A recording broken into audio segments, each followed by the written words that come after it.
So my name's Alan. I've got a 2002 Mini Cooper S, otherwise known as a R57, I think amongst Mini Coopers. What I've come across a couple of times is that these cars don't come with a spare tire, and that's a bit of a conundrum because even if you get a spare, it's a compact and there's no place to put it. So I've chosen to go with non-run flat tires, P56 Pirellis, which work really well for my purposes because it's a daily driver. And I've found, I'm about to take a 1,000-mile trip, round trip down to Jacksonville from North Carolina, and I found a chunk of metal in my tire. And what's happened before is I find stuff like this in my tire, and I'm faced with pulling the wheel off, taking it to a repair shop to have it plugged, or replacing the tire. And who knows what you're going to find to fit a Mini Cooper in the middle of nowhere. And I've got AAA, but I don't trust them altogether because I've had some questionable experiences. So what I've got with me today, if you'll follow me, is a basic toolkit, and I have a pump for plugging into the cigarette lighter. It just so happens this is one I found probably at a yard sale. Just happens to be a mini air compressor. These, you can find them at any auto parts place. It's a plug kit with T-handles. I recommend the one with the T-handle because it's just a lot easier to use. It comes with a little bit of slime, some plugs, or slime glue. Here, these are made by Road Gear. This is actually a motorcycle tool kit, and holds tools very well. I'm just going to throw this out so you can kind of see what's in it.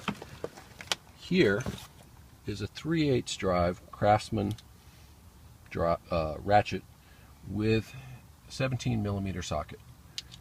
That's because my lug nuts are 17mm. What I dropped was a 3/8 extension. So put that on there, and then with a cheater bar, this is a piece of a handlebar from a bicycle. It's aluminum. It's very light. I've got a cheater, so I've got enough leverage to take those off and put them on.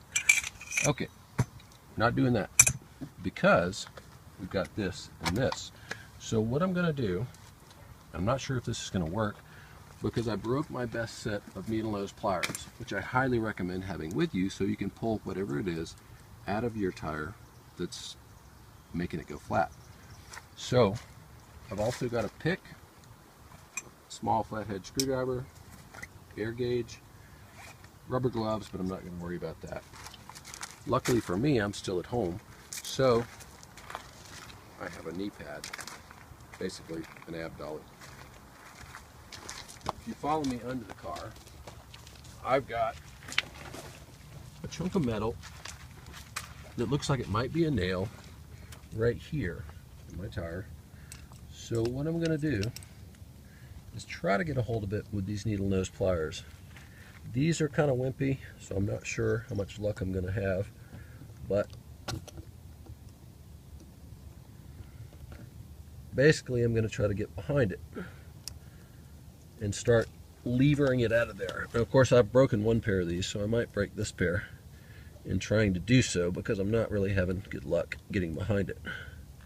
Whatever you find in your tire, most likely it's going to be a bitch to get out. So this one looks like it might come out. Okay, now I'm starting to get it out a little bit,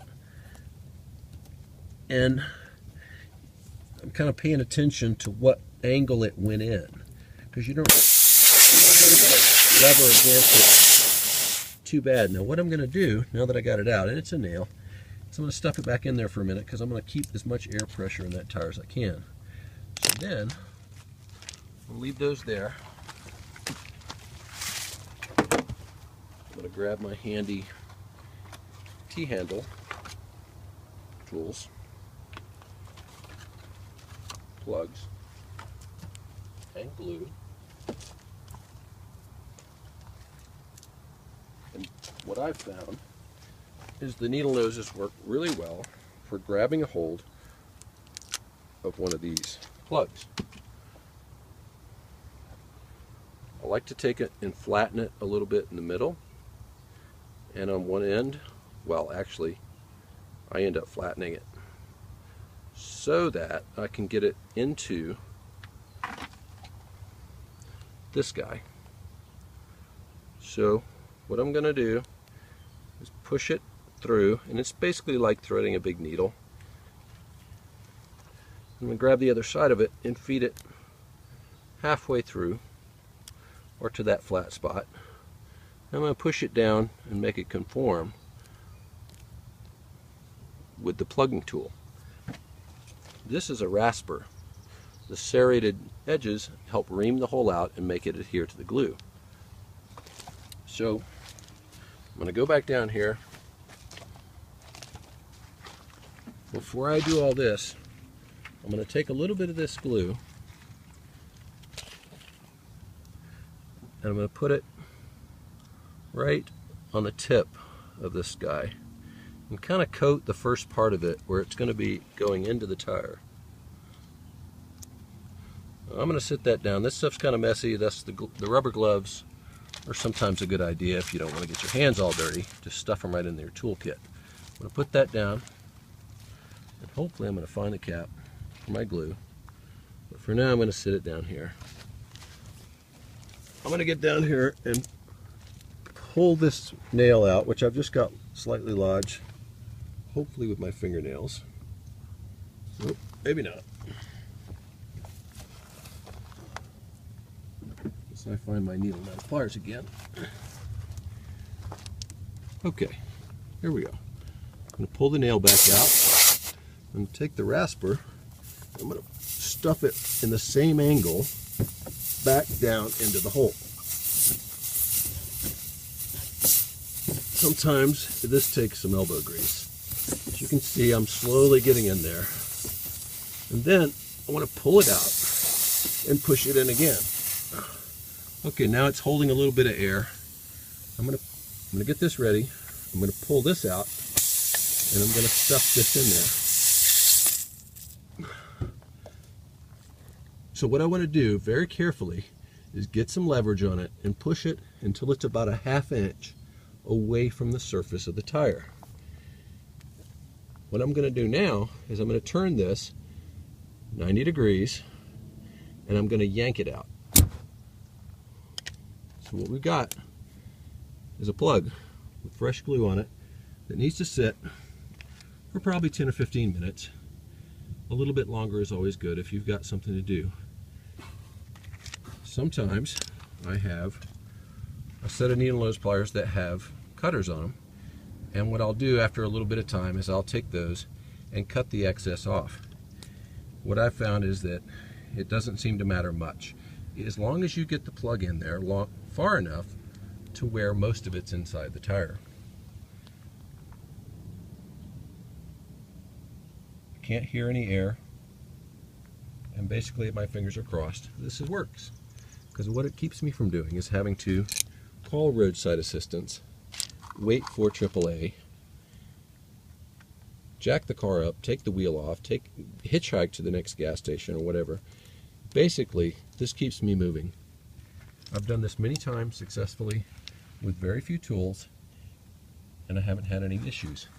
The next gas station usually has air, but I've also got a mini air compressor on board that plugs into the cigarette lighter.